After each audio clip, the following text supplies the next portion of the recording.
Hi guys. This is just like a little test run from.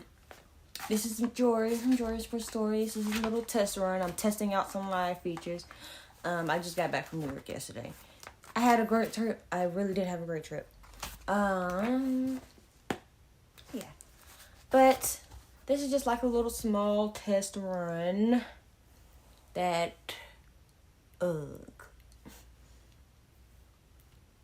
Yeah. And you know what I'm gonna talk about in this little test run is like week 1. It's like I'm doing this for for my next season of Jory's Sports Stories. I plan on doing more live streams and like short form videos. This is just like a little test run for me to get comfortable. Hi Kyle, thank you for your support because I'm actually extremely nervous right now. Stop doing that. Some of my reactions from week 1. Other than Ryan Tannehill has played his worst game ever, like in his career. Even though the Cincy game could kind of take the cake. But he played his worst game, and that's why we lost by 1. 3 picks usually isn't... 3 picks is... If you can't throw 3 picks in a game and expect to win. So there's that. And the only thing about, when I saw that game, it was... Because, when the game started, I was out and about and doing other stuff. That was Sunday. Yeah, that was Sunday. But what the little flashes that I did catch... It's like my defensive line is going to be scary, right? Stop that. My defensive line is going to be scary. And then my offense, I don't know what Tim Kelly is doing, but you might want to incorporate that running game a little bit more. And my offensive line didn't look too half shabby. Brock Purdy has proved his haters wrong. I got to see a little bit of that game. And a lot of people have been overreacting to Joe Burrow having a bad day. Even though, they are starting to have offensive line issues. I believe that if they, what Zach Taylor can do is that they can kind of rearrange it. They're not in a situation that I was in last year, where our depth, anything after a starter, was street quality.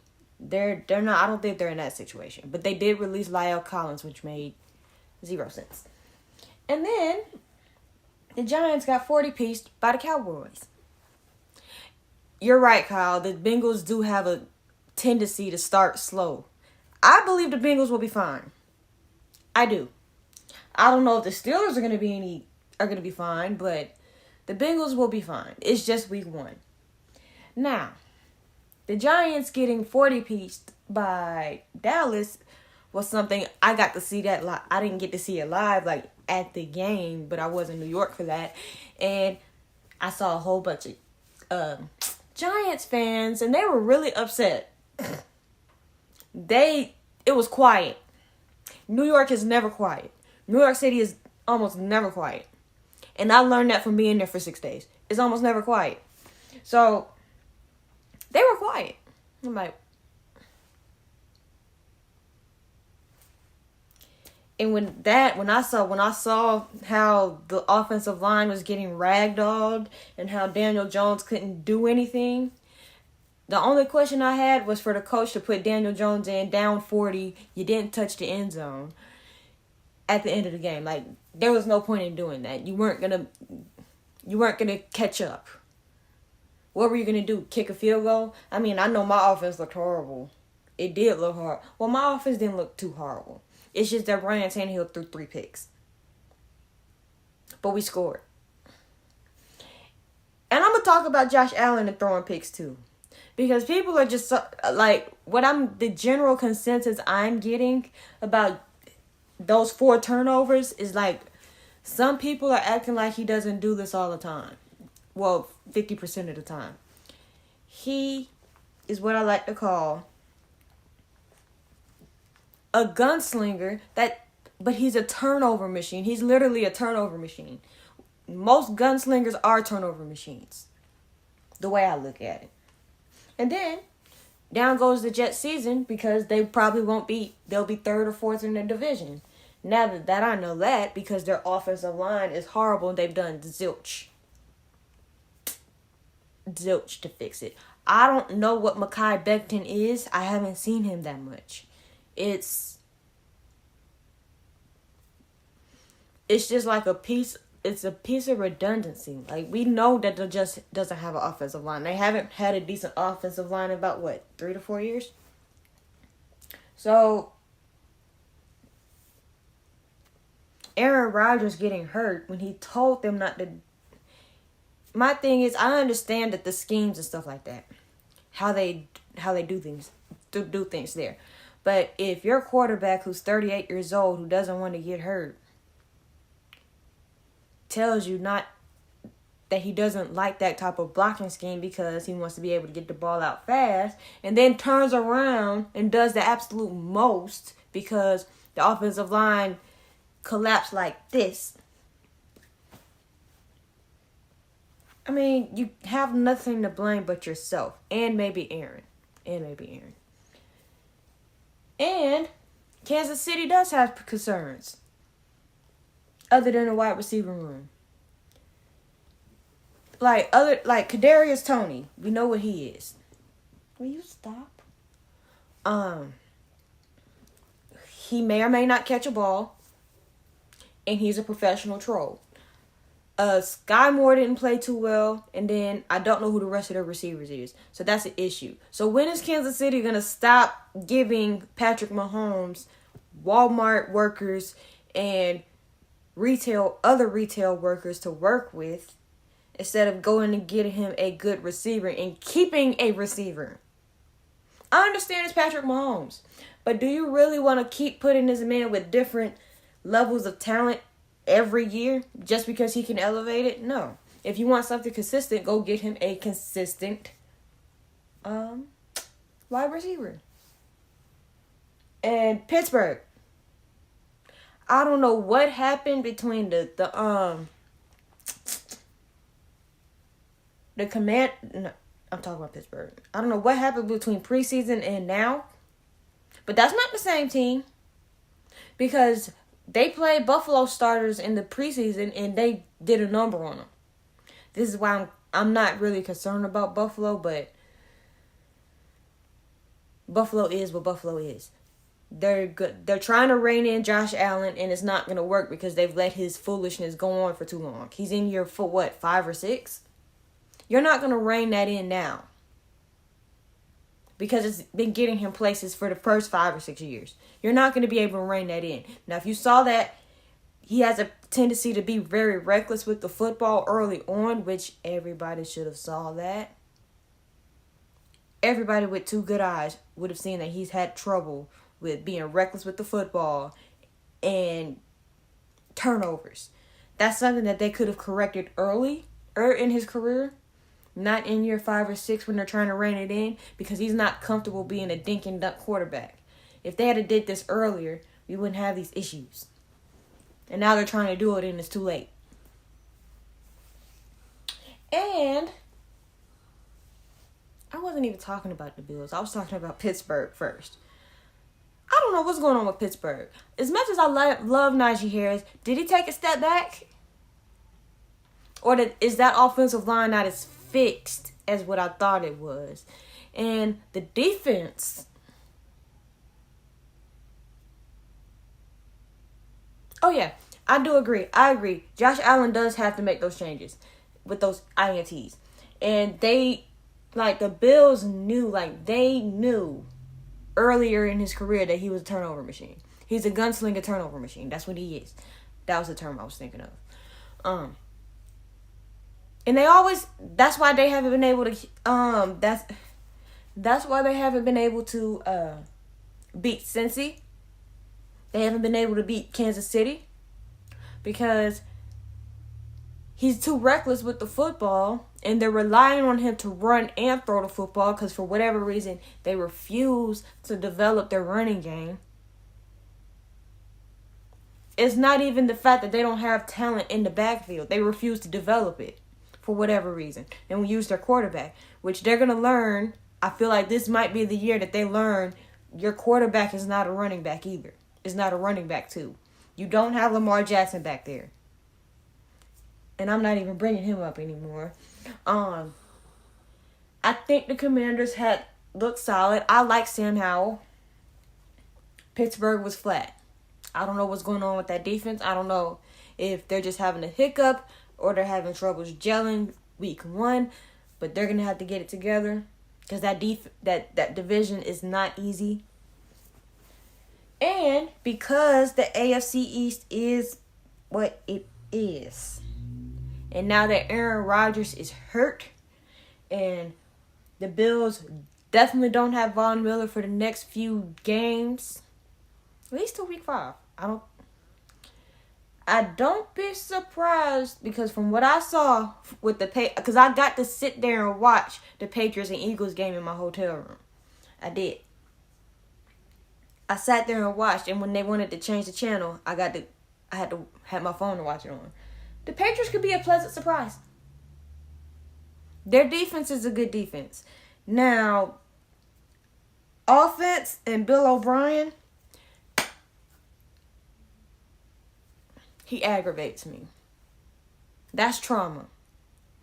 Because when he was play calling at Alabama, he traumatized me. His play calling in Houston might have traumatized some other people. I don't necessarily trust Bill O'Brien, but it's a lot better than what they were last year. So, that being said, if the Patriots could get rolling quicker in the game, like in the first quarter, yeah. Once they spread it out, they're fine. But they're going to have to, I feel like the Patriots need to get better earlier in the game instead of getting rolling later. And Mac Jones is fine. I don't know. Why do people hate Mac Jones so much? I love Mac Jones. He came from Bama, so I'm going to always show love. Just like I'm going to always show love for like Will Anderson, Henry Toto, and Christian Harris, even though they all play for Houston and I'm a Titans fan. I will still show my support, but it's still bump Houston. The Chicago Bears are lining up to be a very big disappointment. I thought they fixed that line. They went and stole all my defensive depth from my team. That's exactly what they did because DeMarcus Walker was a part of my team. Dylan Cole was a part of my team. A whole bunch of other people on that defense was a part of my team. And now they leave, and they were very good, solid defenders with Mike Vrabel in my team last year. So they go to Chicago, and I don't know what happened. I can't really explain it. Chicago's looking like it's going to be another hot mess year. But what they have with Justin Fields and with DJ Moore could be special. I'm not a fan of Chase Claypool. I'm not a fan of him. Albeit, I don't see anything special when I look at him other than the supermodel and some nice eyebrows. But he don't want it bad enough for me. And Chicago, that was a swing and a miss. And Sean Payton and the Broncos, they lost to the Raiders. That's a division game. That is a game in the division. So that they're 0-1 in the division already. Yikes. Because Russ still looked rusty. And Sean Payton and company did all that talking throughout the entire offseason. He did all that talking through the offseason to do what? Lose by a point. Was it a point? But I feel like if you lose by a point, it depends on the manner that you lose. Because, I lost by a point because Tannehill decided to throw 3 picks and my offensive coordinator decided to take the ball out of Derrick Henry's hands. We did score, though. We did score. We touched the end zone.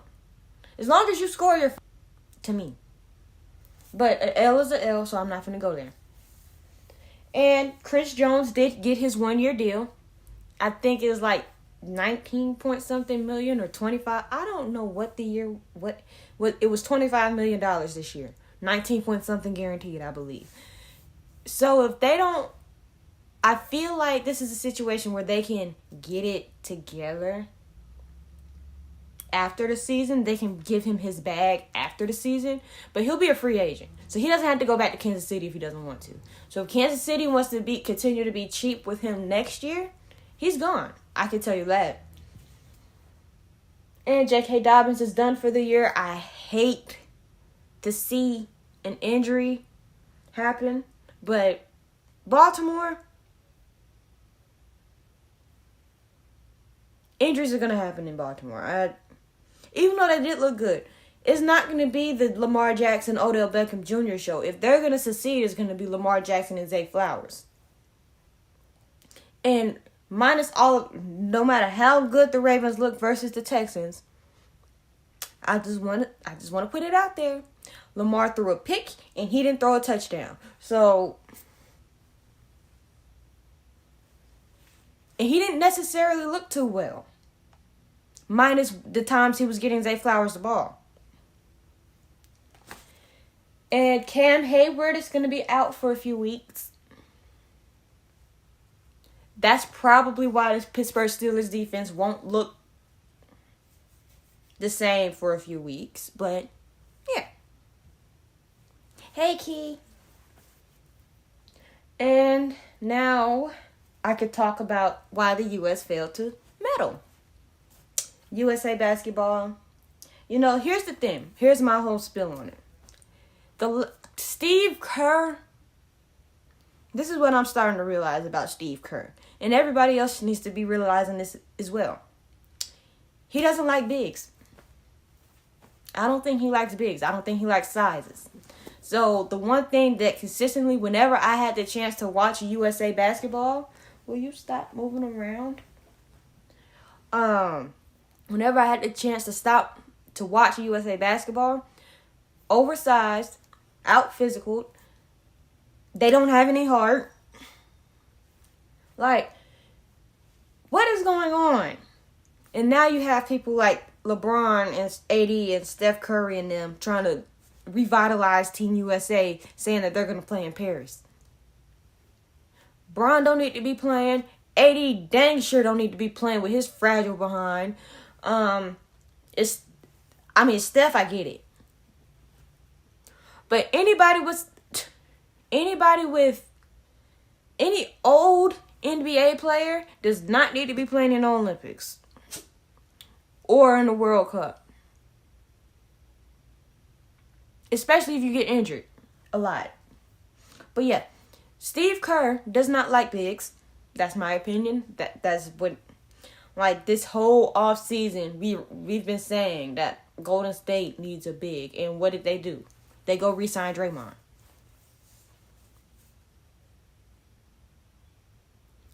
I don't know what Joel Embiid is going to do. He can sit on the U.S. bench and cry. He getting on my nerve too. And I'm not even going to talk about the Kevin Porter Jr. thing because that's a rant. That is a full-out rant. And the NBA is to limit load management. I'm so sick and tired of Joel Embiid. He cries about getting recognition, and then when it's time for him to do what he was supposed to do, he doesn't show up. I'm tired of him. But load management, Kawhi Leonard is in trouble. Because that load management stuff, it's annoying. And I don't go to the basketball games like that. One, because I'm broke. We'll just call it that. That's true. Sucks in the playoffs. So if he were to play for a world team, in all the games that it don't matter, he'll be fine. Once it gets to the medaling rounds, he won't show up. By that same logic. But, yeah. NBA to limit load management. Kawhi, you can't just choose not to play. You can't just come up with some soft tissue injury so you don't have to play. Because when people go pay their money to go buy tickets to he do have a real injury. He does have a real injury. I'm talking about load management, period. His knees are always been shot, though. His knees have always been shot coming out of college. But not just Kawhi. Maybe I was wrong targeting Kawhi. But to the people who come out, what I'm trying to say is, the ones that load manage for no reason, not because they're not hurt, all of that's finna stop. I just misworded that. I wasn't trying to purposely target Kawhi. He does have an injury. I'm talking about the ones that just have soft tissue injuries all the time and just don't. Oh, I just don't want to play today. Those. And we know which ones I'm talking about. But when you have your stars who load manage all the time and you have these fans paying their hard-earned money to go sit in traffic to go to a game because you know there's traffic and all of a sudden their favorite player isn't playing. Yeah. I'm definitely talking about Kyrie. I just didn't want to mention his name because his name is a trigger. And then we hear that Dame Lillard would not report to training camp if he's not on the Heat or out of Portland.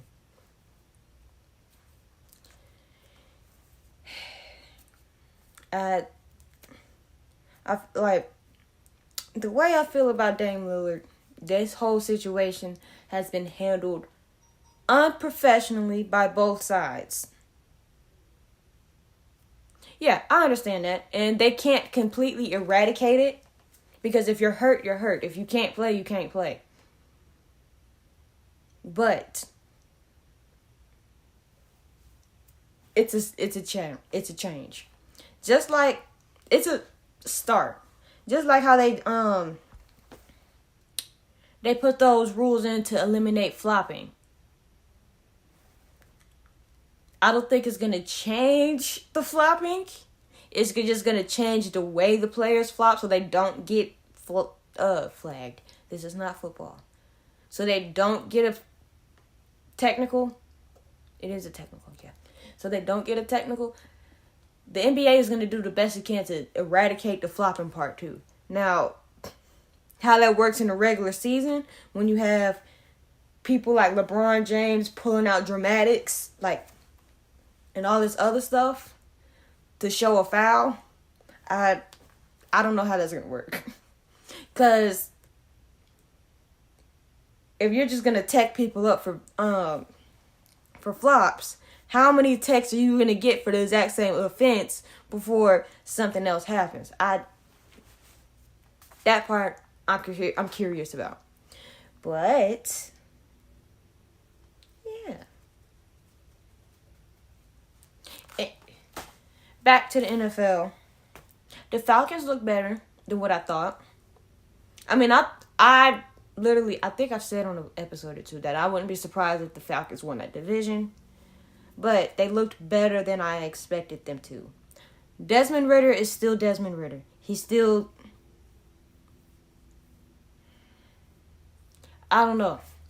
I saw flashes from him last year. I don't know right now. I definitely think that division could be open. Their passing game doesn't need work. They can run the ball among the rest of them. Their offensive line is not one of the worst offensive lines in football anymore. That defense the defense is a little bit better than they have been in a few years. But yeah, the passing game does need work. Kyle Pitts is a myth. Drake London didn't catch anything. And Desmond Ridder, we all know what his stat line is. It's confusing because I'm glad he didn't turn the football over. But what did you do? Another pleasant surprise. People talking about Baker being a pleasant surprise. No, it's not. What was a surprise was the Rams. I thought they were going to be flat out horrible. Or maybe I had too much faith in the Seahawks. Either one of them. But I'm not surprised that Baker beat the Vikings. The Vikings defense is still tragic. And Kirk Quarters. Might as well be Kirk Quarters. Kirk Cousins is still a fraud. Like, I don't know where you expect to get, oh, Baker Mayfield is back because he beat Minnesota. Minnesota is a front-running team. When they look good, they look good. When they look horrible, when you show a little bit of resistance to them, they crumble. And that's not Justin Jefferson's fault or Jordan Addison's fault. But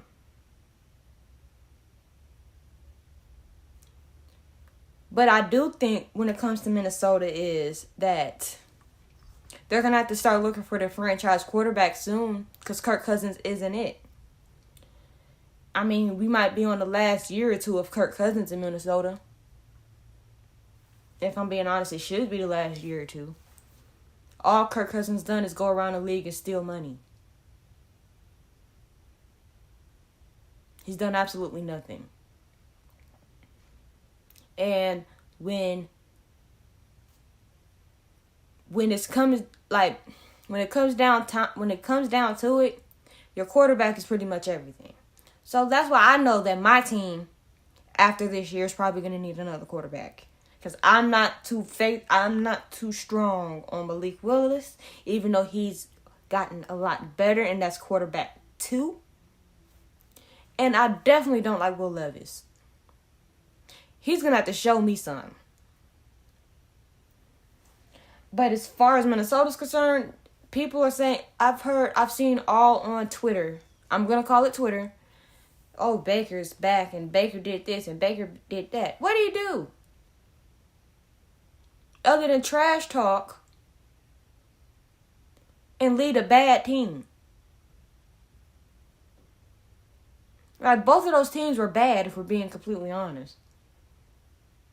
They're expected to be the Bucs are expected to be bad. Minnesota has more talent. But they have a very average quarterback. And Green Bay looked a lot better without Aaron Rodgers than they did with him. I'm not a Baker Mayfield person, to be honest. I can't stand him.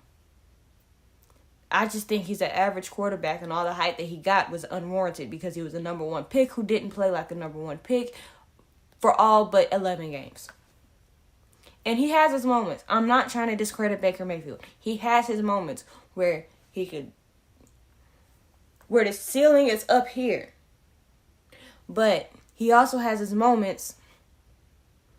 Like, if he's playing very well, the sky's the limit. But when he's not, there's no balance. He's either good or he's horrible. There's no balance with him. His play is too volatile. Make sense? Does that make sense? Yeah. But, yeah. The Packers, they look better without Aaron Rodgers. Oh, yeah, he's not as bad as Johnny Manziel. Like, Baker Mayfield is never going to be as bad as Johnny Manziel. Johnny Manziel had real life issues. Like, his issues were bigger than football that we now know because of that little documentary thing. But he's not.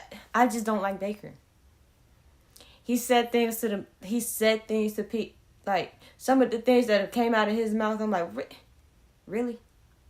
But when he has a chip on his shoulder and he plays bad, I just look at him dumb. Like, what'd you do all of that for? But that's for anybody. But Baker Mayfield is not as bad as Johnny Manziel. Manziel had his own issues, and then they translated he had off the field issues, which translated to on the field poor production. I don't think Baker Mayfield is ever going to be as bad as Manziel. And if people we're trying to make him out to be Johnny Manziel, he's stupid. They're not. That's not the route that you want to go. Because I don't think Baker Mayfield has those type of issues that Johnny Manziel did. Baker Mayfield's biggest issue is that he's inconsistent. Literally. That's his only issue. He doesn't have all the baggage that Manziel had.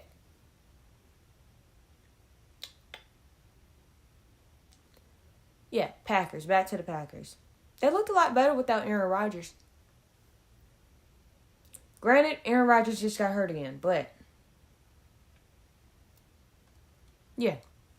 They looked a lot better with Aaron Rodgers, and we see why.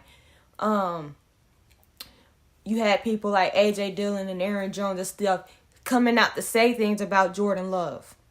I see it now. He could play.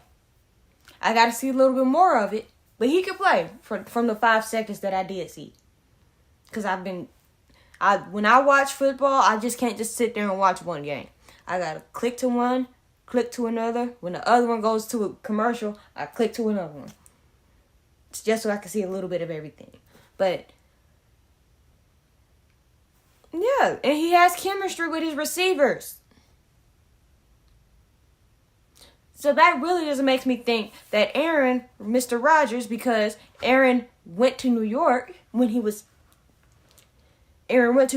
developed all of that chemistry. He didn't do any of that in Green Bay because he didn't want to be there. And he was just like, screw it. But he took their money, though. Make it make sense. And the Lions, I feel like they will be a pretty decent team. I still don't like their rush defense necessarily. I don't necessarily like that, but they do have drafted well. Brian Branch, ladies and gentlemen. That Lions secondary could be an issue. And back to the AFC South.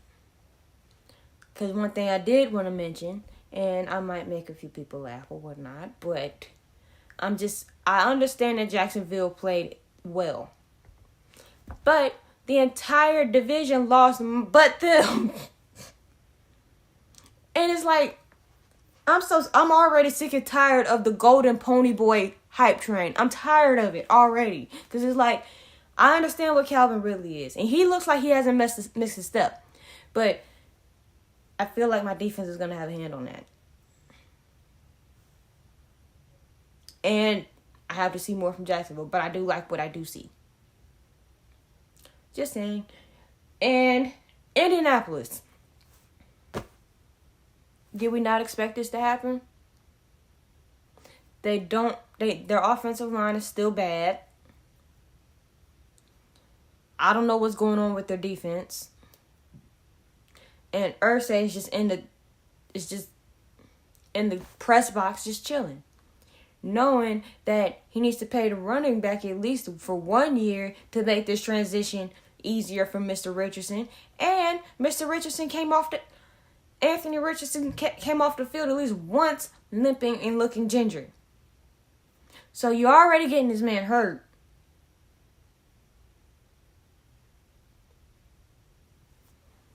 And I'm not talking about the Texans today. I can't do it. I think I talked about pretty much everybody. No, I didn't. Did I talk about the Raiders? Another thing about Sean Payton. I'm like, you literally let Jimmy G, film star Jimmy, Hollywood Jimmy G, beat you. And you talked all this mess about Hackett, even though Hackett, what Hackett did in Denver last year was a hot mess. But for you to attack this man all throughout the offseason and say that this is not going to happen anymore, which I literally didn't have a problem with it, but to lose that game and for Russ to look like that, really sounds like somebody should have been working. Sounds like somebody should have been a little bit more busier coaching and coming up with game plans and figure out what Russ can or cannot do instead of sipping his own Kool-Aid and making the Jets mad. Just my opinion. Just my opinion. Am I missing anything else? No, I don't think I'm missing anything else. I got the Packers, Lions, Bears. The Cardinals. I'm missing the Cardinals. We all knew what the Cardinals... Everybody knew what the Cardinals were going to do. Now, what I am surprised about is that they kept that close. But Josh Dobbs, contrary to popular belief, is capable of leading a few drives down the field. He's not consistent enough to do it all in, night out, but he's very capable. He's very smart. He should know what to do with a football. He's just not very consistent at doing it. That's why he's not a starter. But he's very capable. And they play Washington. So I think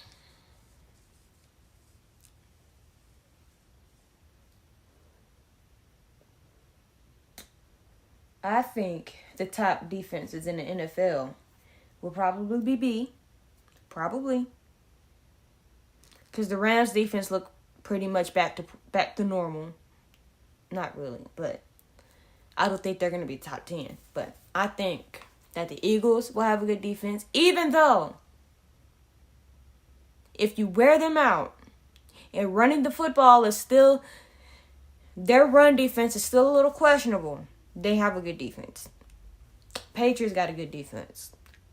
I have a good defense. My Titans have a good defense.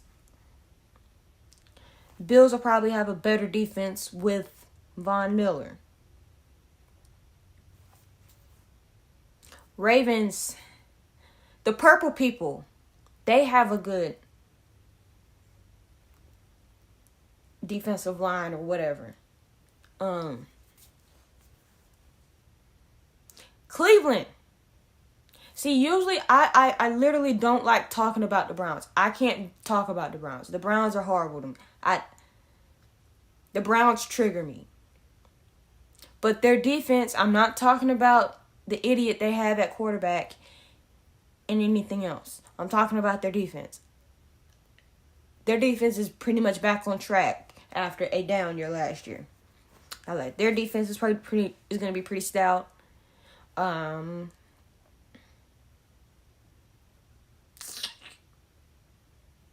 Who else do I think is going to be pretty stout?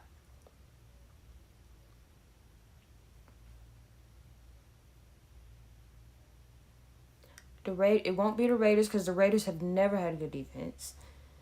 If the Broncos could get it together, I feel like the Broncos will still have one of the better defenses in the league.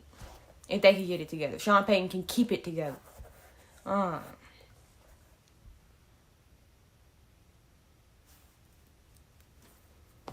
Who else? I know who won't have a good defense. The Cardinals, the Vikings. Oh, you know who else I'm forgetting? The Jets. That's a top 10 defense right there, too. Even though Sauce Gardner did not have his best game the other day. He did not. We're going to be completely honest and objective here. He did not. But the Jets' defense is legit. I feel like I'm forgetting a team with a good defense. And I feel like the Falcons' defense is coming along. I don't know what's going on with the Panthers' defense. Green Bay, they have a middle of the pack type deal going on. Dallas. I forgot about Dallas. I don't talk Cowgirls either because I don't like them either because they get too much attention. But with what Dallas did to the Giants, and granted, I could have did better than the Giants offensive line. My Chihuahua could have did better than the Giants offensive line. My other dog could have did better than the Giants offensive line. So, granted, it was that. But that Dallas defense, I think they've improved in stopping the run a lot better. That defense could be scary. Not going to lie. And Washington always has a good defensive front four. They went and got Jonathan Allen and Daron Payne a while ago. But they both got paid. So, Washington always has a good defensive line. I don't know about the Giants. Midgets. I don't know about them. That's the NFC East, NFC West. 49ers are going to have a good defense. I'm just going off the top of my head of who I know is going to have a good defense. The Arizona Cardinals won't have one. If the Seattle Seahawks can stay healthy, I'm talking to Jamal Adams specifically, they will be straight. If they can get back if they can get their trenches back to what it was, they'll be fine. The Rams will be fine, even though minus Aaron Donald, that team isn't as defensively. That team isn't as half as good. Miami, I'm just jumping from team to team now.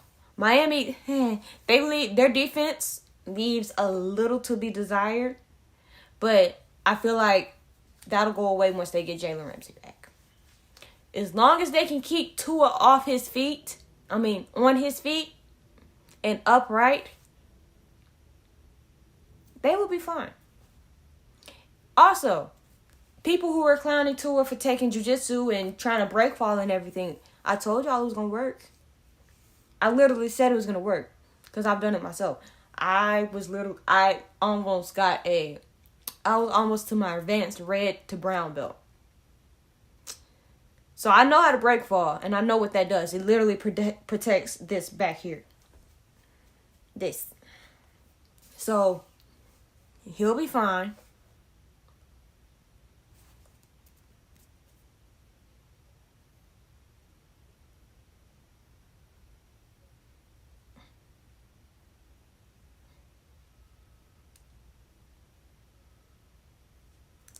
Like in AFC South, AFC East, AFC North. I feel like the AFC North might be defensively one of the better divisions, minus Pittsburgh, because I don't know what they got going on. But the Purple people have a good defensive line. Cincy has never been known for defense, but they have a dude named DJ Reader that they might let go next year. I don't know why, but I think he could be a stud.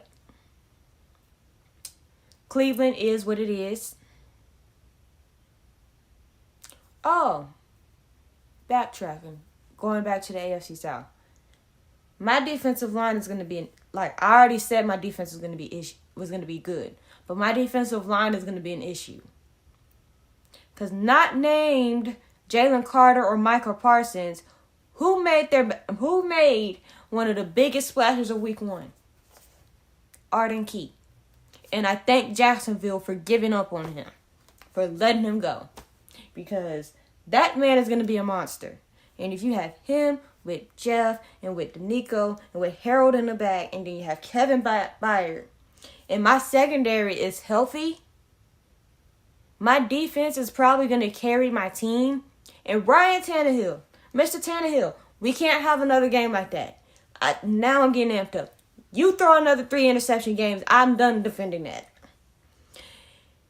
Because for the past year, I've been saying Ryan Tannehill is a pretty decent quarterback when it comes to slinging it. And then, Week 1 of this year, he throws 3 picks. And I want to knock it. I want to say that it's rust. And it's because they have a new offensive line and we're getting a newer system that's more designed to spread the ball out. He got to get it together. I'm not finna sit through 17 games of this. See, what I do is once I get emotionally disturbed enough, I turn it off and go to another game.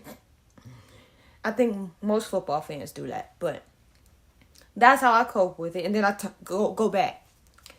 But I will not sit through another 3-interception performance like that.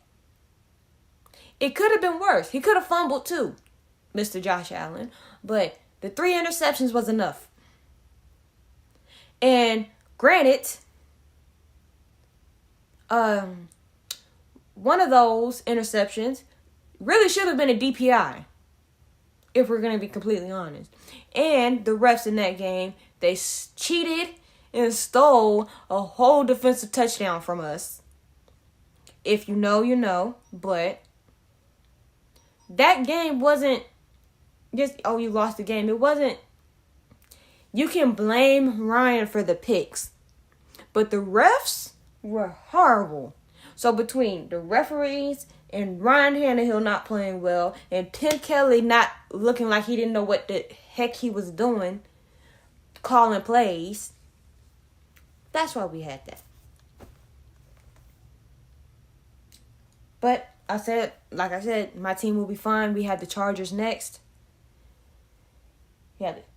Hi, friend. Hey, friend. How you doing? See, I'm finally doing a stream. Finally. But, yeah. With what my team is capable of doing, I know what we're capable of. If Ryan Tannehill don't throw them 3 picks, we're beating the Saints. Is that if you didn't throw them 3 picks, if you don't throw at least 2 of them, we're winning that game. I know what my team is capable of. So when people try to troll me, it don't hurt. It don't matter. Especially not coming from no Midgets fan. Because at least we scored and I didn't get 40 piece. I don't think a 40 piece is going to be, you know what? Let me shut up. Let me shut up. Because for the past few years, us and Buffalo have been going back and forth, whooping each other's tails. And I know last year, it was 42 to something. And a few years ago, like the year before that, we beat them 40 something to 35 to 37 or something like that. And the year before that, we beat them 42 to 16. So it happens. Being 30 piece to 40 pieces, it happens.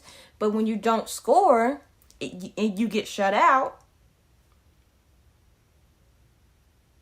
did you at least pinch it? Did you pinch the Cowgirls? No. Anyway.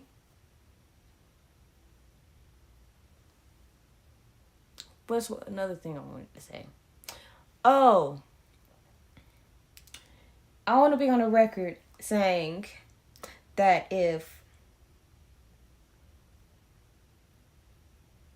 I still think Ron Rivera doesn't need a job.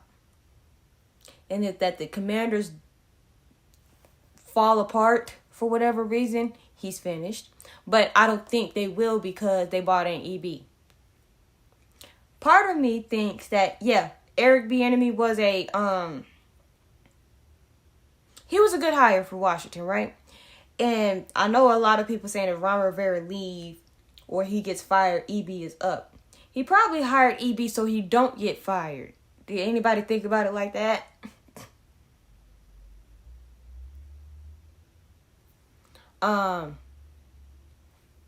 What did she text me for? Yeah, part of me thinks like they bought him there because they know he's an offensive genius, and Washington has struggled with offense since they last won a division and before that. So EB was one of those job saving hires, I believe. And yeah.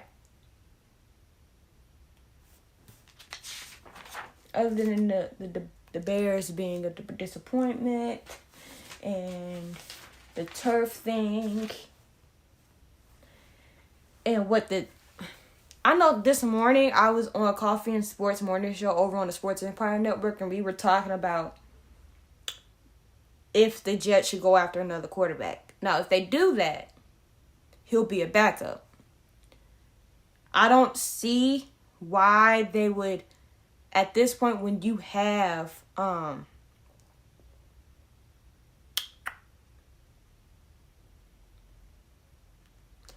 quarterback who's been there all offseason, who knows that system that they're trying to put in place, the newer system that they're trying to put in place or whatnot, it's a tough task to put him on the bench and then go find out another quarterback. Even though we know what Zach Wilson is, he knows a little bit more than any quarterback that they'll probably bring in.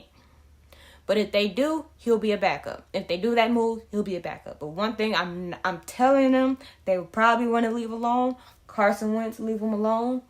I've heard Matt Ryan's name out there a few times. His arm is shot. Teddy Bridgewater, we know what he is. He's a pretty decent one. I heard Joe Flacco coming back. I don't think that's going to happen. He's done. Any of those names just make you look sideways. Like, what are we doing here? Like, do we want to win or do we not? But in the situation that the Jets are in, my big thing would be to leave Zach Wilson be and to go get a backup. Because if that happened to Aaron on week 1, are we not fixing the O-line so Zach don't get killed either? Even though Zach played a little bit better, but he still gave me that whole deer in the headlights type of vibe watching him. And I do see improvements from him being under Aaron Rodgers. I see it.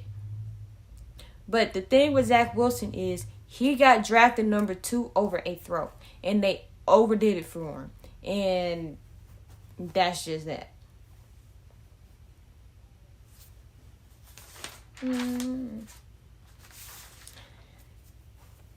If, like I think I've said this plenty of times, but if the Bills don't get it together, they need to hit the panic button.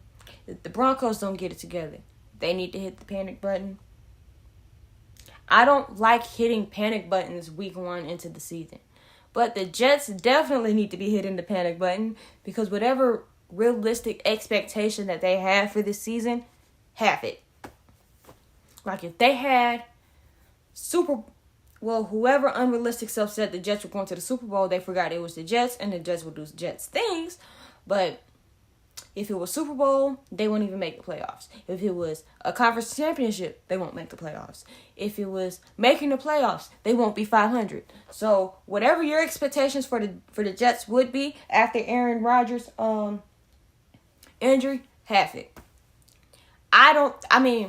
Personally, not saying that they're not going to be 500 is a reach because their defense is just that good. Their defense is not going to let them struggle like that.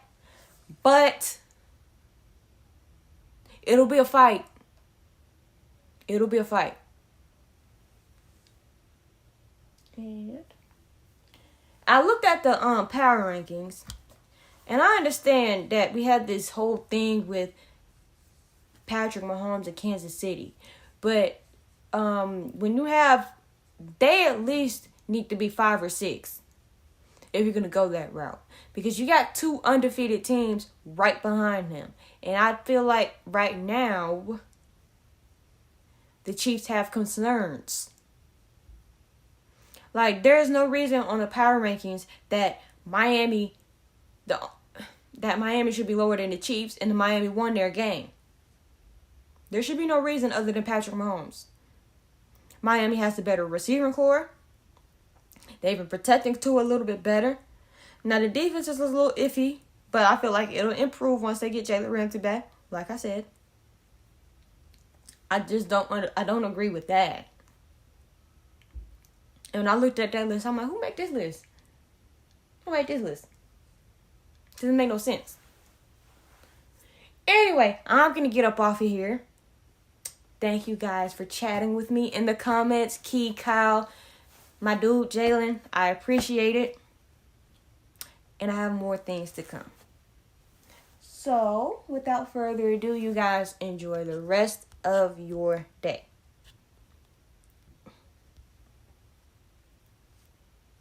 Thank you.